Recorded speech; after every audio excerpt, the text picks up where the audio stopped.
Entonces, ahí también siempre nos preguntan, entonces, ¿yo puedo donar? Todo mundo podemos donar. Hay una norma oficial mexicana, que por cierto está por cambiar, pero la vigente, del 2012, ha cambiado también, ¿no? También siempre ahí hay ciertas preguntas que luego a uno como hematólogo le hacen.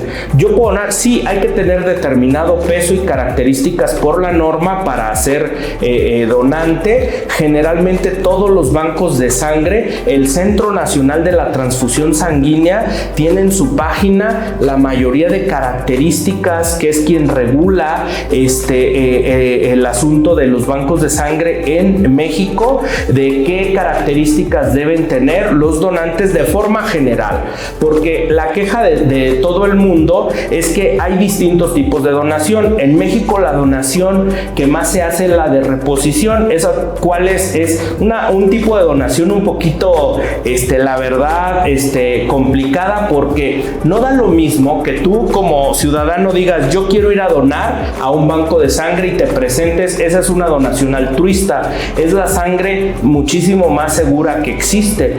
En cambio, la donación por reposición es aquella donación donde te dicen, no te opero si no me traes 2 donadores. Entonces, pues buscan donadores random que pueden tener algunas características de riesgo en la donación, pero que pues desafortunadamente es la que más se hace en México. Entonces, aunque por ley se tienen que hacer determinadas, y por norma se tienen que hacer pruebas para infecciones virales, para algunas infecciones parasitarias o bacterianas, hay muchas para las que no se hacen, Por eso es que es súper importante que sean las altruistas, porque normalmente ese personaje se ha estudiado en distintos bancos de sangre, donde la persona que llega se sabe sano, se sabe que no va en el interrogatorio a decir dato uno por otro, ¿te has enfermado? No, y cuando una semana previa, pero por reponer la sangre, lo dice, aunque el sistema tiene mecanismos en la norma que tú puedes pasar todos los filtros, ¿sí? Pero tú al final como donante responsable te dan una papeleta donde tú dices, ¿considero mi sangre segura? ¿Sí o no? Si tú ahí tachas no, aunque hayas pasado todo y hayas donado, esa sangre se la da una disposición final y ya no es, eso asegura que la sangre que se intente. Por eso es que más o menos la proporción de las personas que se presentan a donar, por cada 3 personas que se presentan a donar, solo una pasa. Y no es porque seamos exigentes, es porque después de la pandemia, de la pandemia del VIH, perdón, las normas eran, bueno, de entrada en México no existían, eran muy laxas, se instala una norma ya mucho más exigente y cada vez las técnicas son más exigentes para lograr eficacia. Otra forma de buscar seguridad en las transfusiones es lo que justamente el Centro Nacional de la Transfusión está haciendo, que es que los bancos de sangre que tenían 10, 20, 100 donantes, escalen y sean lo que se conoce como un estándar, es tratar de que se procesen 5,000 más o menos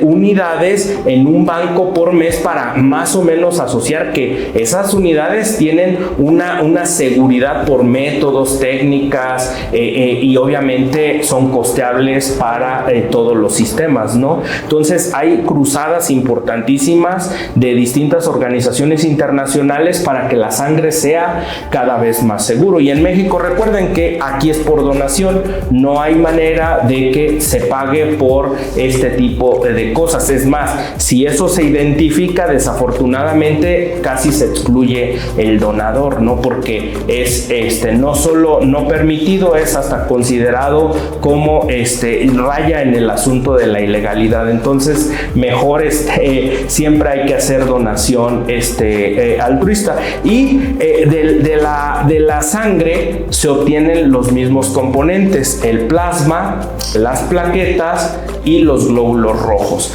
Generalmente no obtenemos un componente, porque se pueden obtener leucocitos, pero eso va en un componente componente que nosotros le llamamos Boficot, que es prácticamente se desecha o se utiliza con otras finalidades.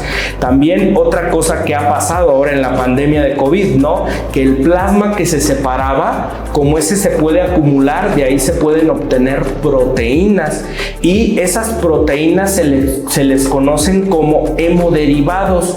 Ahí está la inmunoglobulina, la albúmina, que también viene en la sangre y se obtiene por componentes específicos. Obvio, se separan esos componentes, también factores de coagulación, se lavan por mecanismos tecnológicos increíbles y ya se ponen a la disposición y después ya están en las farmacias, pero se obtienen de componentes sanguíneos, ¿no? Cada componente dura distintos días o dura tiempo. Por ejemplo, no da lo mismo como el plasma se congela, ese dura más tiempo, ¿sí? Las plaquetas, por ejemplo, solo pueden durar 5 días por su vida media y por los mecanismos de conservación. En cambio, los eritrocitos, depende con qué anticoagulante se mezcle, es su vida que va a tener. No da lo mismo si los almacenamos, por ejemplo, en solo CPDA, que es un anticoagulante muy común, donde duran más o menos unos 21 días a 35 días, así los congelamos, por ejemplo, con dimetilsulfóxido u otros elementos donde van a durar hasta años. Entonces, cada cosa tiene sus características. Digo, hoy día hay distintos métodos y sería, motivo de otro podcast hablar de eso, de la transfusión, pero sí es importante que se conozca que en los bancos de sangre, pues también una pregunta que frecuentemente hacen, ¿da lo mismo donar plaquetas que, por ejemplo, donar sangre? No, la sangre total, el proceso de duración, ya una vez que los están sangrando, es decir, el proceso de sangrado es cuando les encaja la aguja y se empieza a llenar la bolsita, ese dura aproximadamente por norma máximo entre 10 a 12 minutos, pero por ejemplo, ya si alguien dura más en llenar esa bolsa, ya ciertos componentes no se pueden utilizar. En cambio, por ejemplo, las plaquetas se hace en máquinas especiales, se canaliza, la máquina saca un volumen de sangre que anticoagula, la centrifuga en tiempo real y solo se queda el componente que uno quiere. Yo quiero células madre, me quedo células madre. Yo quiero plaquetas, solo me quedo plaquetas. Yo quiero glóbulos rojos concentrados, por ejemplo, de un O negativo, y se pueden obtener solo esos componentes y le regresas todo lo demás al paciente. Y entonces eso se hace en tiempo real, pero ese proceso de quedarte una parte y lo demás regresarlo se llama aféresis. Es un proceso de separación de los bancos de sangre y ese dura horas. Por eso es que a veces muchos pacientes van y dicen, oye, ¿quieres donar sangre total que dura 12 minutos o plaquetas que dura 2-3 horas? Cuando a veces el paciente lo que necesita son plaquetas. ¿Y por qué es importante? Porque imagínate que hay pacientes que requieren un concentrado plaquetario por cada 10 kilos. Entonces, un paciente que pesa 60 kilos le vas a poner de 6 donantes distintos. En cambio, una aféresis se puede obtener en un solo procedimiento el equivalente de 6 a 12 concentrados plaquetarios de un solo procedimiento. Son procedimientos muy caros. Luego los pacientes o los familiares siempre nos dicen, oiga doctor, es que pues no encontramos donantes. Yo siempre les digo, miren, los hospitales, si ustedes preguntaran los costos de generar o de contar con el equipo, insumos, infraestructura y todo para un banco de sangre, son sumamente costosos. Por eso los componentes, que también siempre me preguntan, oiga, entonces los privados, como una aféresis, me la venden en tanto. No, lo que hacen es la recuperación de lo que cuesta el proceso de la selección del donante, las pruebas bioquímicas, las pruebas de compatibilidad, las bolsas especiales y las máquinas, lo que cuesta. En realidad la donación es como, les digo yo a veces a mis pacientes, es como el agua. Tú pides agua a una pipa y va y te dice, yo te cobro el flete, no te cobro el agua es gratis.